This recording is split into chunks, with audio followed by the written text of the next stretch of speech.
Okay, hello everyone. I hope you guys are doing okay. My name is Fabio Rizo, and this is my final project for the Forensics Analysis and Incident Management course, in which I'm going to show you how to manage both logs and alerts using Splunk. So, first of all, what is Splunk? Splunk is a software, is a platform that we can use to monitor, search, and analyze machine generated data, most specifically logs. It is cataloged as a CM tool, a security information event manager that allows us to monitor and get analytics of different data that we have in our network, principally different event logs that we can that the system generates by itself. The reason I chose this tool for this project is because it's very important to in the current market because it enables real-time data analysis, and it's one of the most popular tools in the market for this purpose. It can be used in IT operations, in cybersecurity operations, in business analytics, and it's a very good tool for us to consolidate all of the information that the system produces. The reason tools like this exist is because organizations nowadays have massive networks and massive influxes of unstructured data, which becomes a challenge because people analyzing this data have no real way of detecting patterns, trends, and anomalies in real time if there is no way to organize the data. This massive flow of data creates a lack of visibility and delays in decision making in case an incident or a problem arises because we don't have the information on hand and we cannot act as quickly if all of the information is disorganized. So the way I structured this project is by dividing the functionalities in three categories. The first one being the data collection, in which we're going to integrate Splunk to various data sources. In this case, my local computer logs for us to run different experiments. Then the indexing and searching, which is going to allow us to find different types of logs that may interest us using different keywords and parameters. And finally, the visualization and monitoring core, which it consists mainly of building both dashboards and setting up alerts for us to have more information or easily digestible information of the system. So the proposal I had for this project is to deploy Splunk to enhance data monitoring and real-time analytics. We're first gonna go through an initial setup. We're gonna install it and we're gonna configure it to collect information from my local logs. Then we're gonna use the dashboard creation tool to visualize performance indicators or threats. And finally, we're going to set up real-time alarms for us to be notified when an anomaly or an incident happens, so we can have so we can act quickly and solve the problem. So opening the the tool, we're going to be greeted with this initial homepage, in which is going to show us um, a default dashboard. This one right here basically is the deploy the CPU usage of our Splunk deployment. As we can see, it has the median of the CPU usage around different times. We also have the median CPU usage of my computer, and this is just one of the default dashboard views we have access to. If we go here to change, we can see that we have 69 dashboards available to us when we first start Splunk. For example, we want to see the index detail per instance,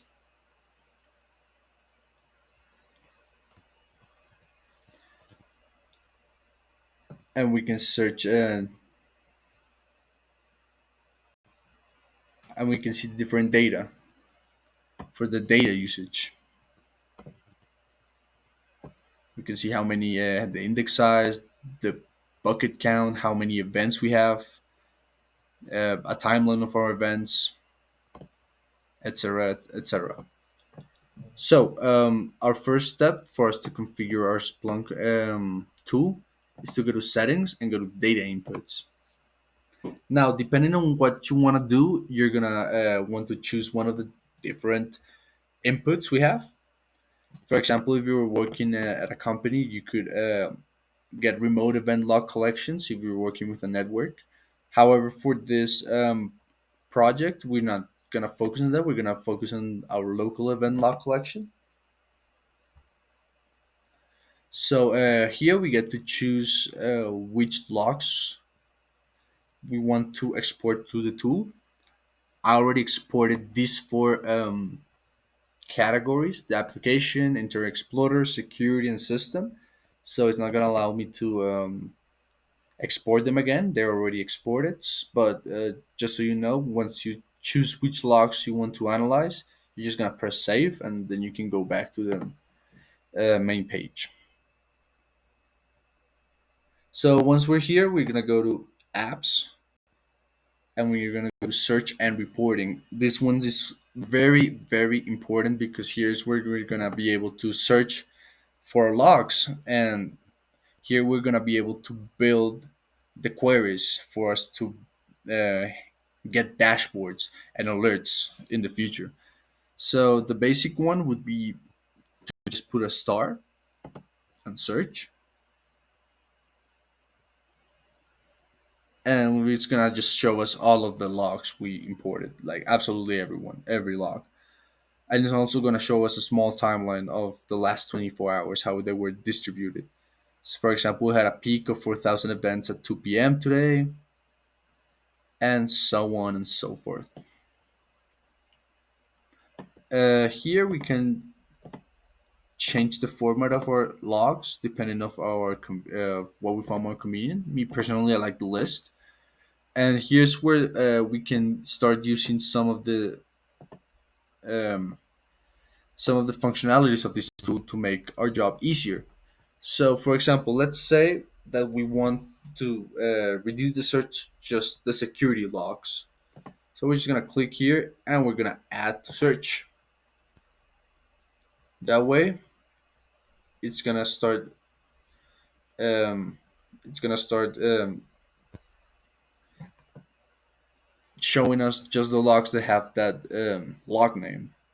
For example, let's say that I just want to get the logs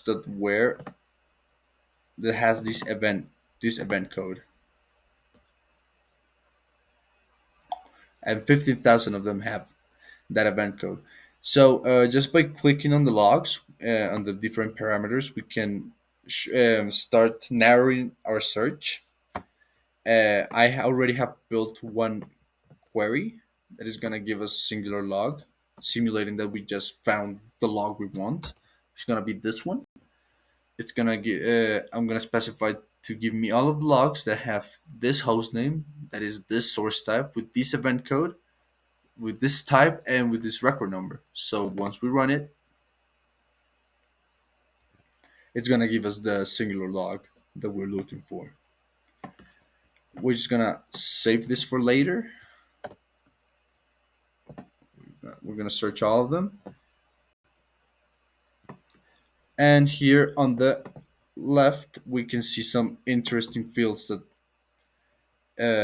we can analyze, and we can even add later. It's going to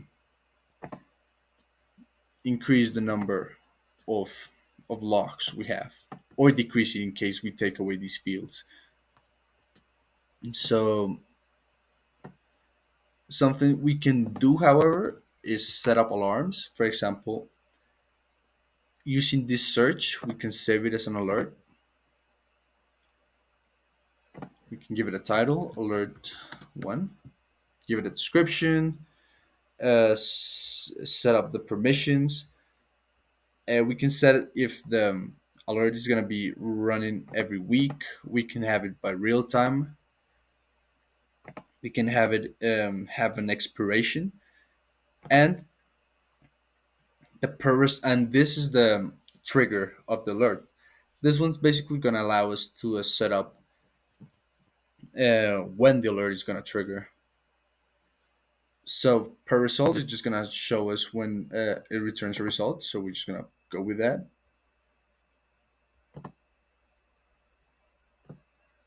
And we can just set up here what do we want it to do.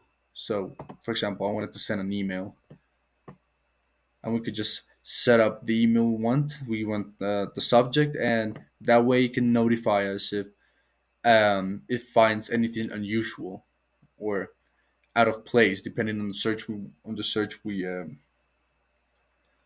uh, we created. And that's a way to set up alerts. Okay, so finally I'm going to show you how to create dashboards. This is an important step for any person that wants to use Splunk, because it's going to allow us to create our custom dashboards so we can check information that we seem valuable.